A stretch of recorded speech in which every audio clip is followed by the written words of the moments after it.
During our practical exam, if we get the slide of bone for our discussion, we would feel very happy, right? But when the examiner starts asking questions, the only thing we can recall regarding the structure of bone is the Haversian system and almost nothing else. Why is this? This is because we often fail to understand the comprehensive structure of bone. In this session, let's try to learn the comprehensive structure of bone tissue, and we will discuss the bone tissue under these following headings. First, we'll try to differentiate how bone tissue is different from bone.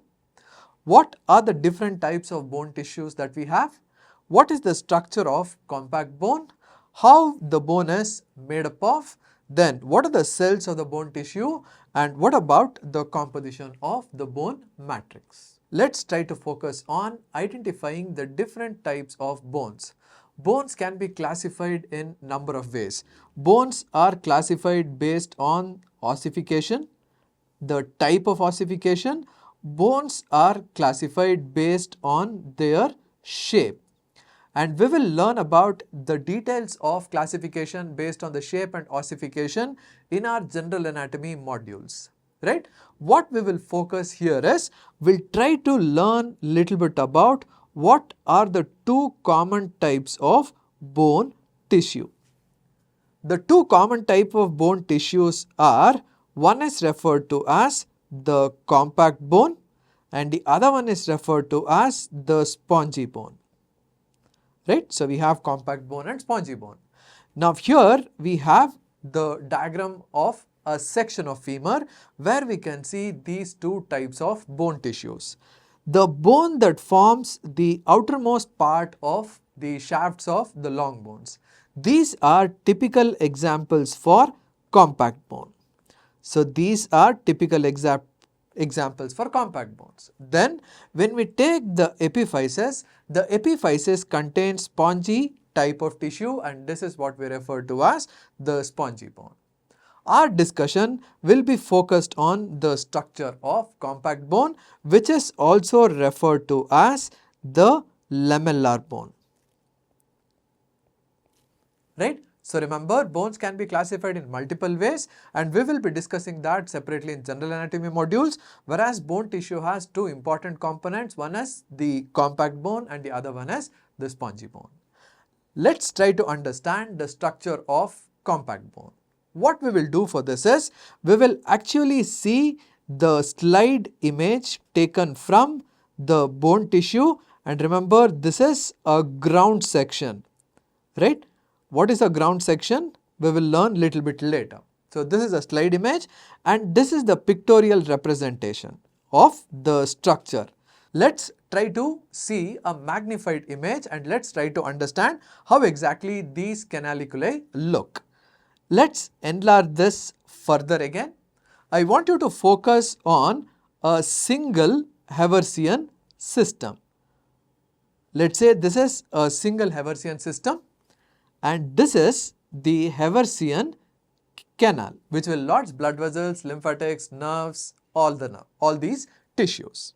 Then this is the lamellae that we spoke about, the bony matrix, which is arranged in the form of layers.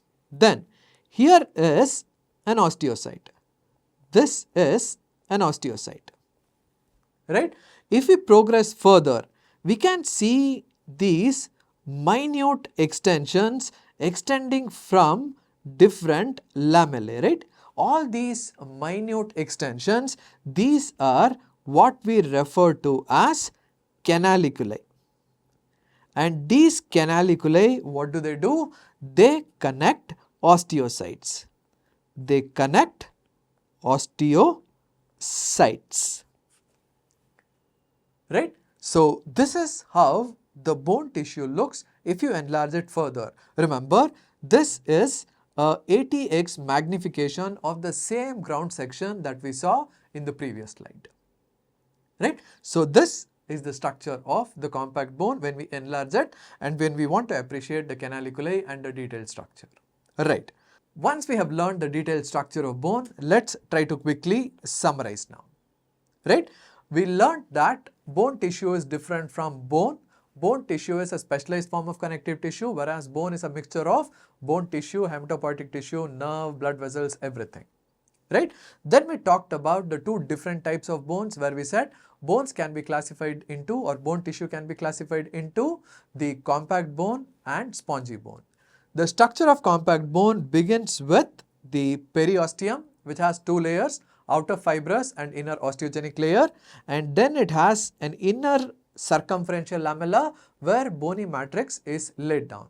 Inside the outer circumferential lamella, what we have is the Haversian system or concentric lamella, which has Haversian canal filled with blood vessels, nerves and lymphatics. Right? The Haversian systems are separated by interstitial lamella, and towards the inner aspect we have the inner circumferential lamella towards the endosteum. The two Haversian systems are connected by Volkmann canals. Right? This is regarding the structure.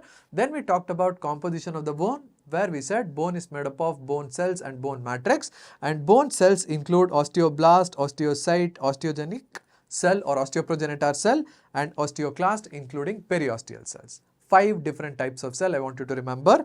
Osteoblast form the bone matrix, osteocytes help in maintaining it, osteoprogenitor cell gives rise to osteoblast, osteoclast cells resorb or absorb the bone, periosteal cells give rise to osteoblast or osteoprogenitor cells. Right? Bone matrix is divided into organic and inorganic. Organic bone matrix predominantly contains type 1 collagen. Inorganic bone matrix predominantly contains the hydroxyapatite crystals of calcium and phosphorus. Right? This is regarding the detailed structure of the bone tissue. That's it for this session.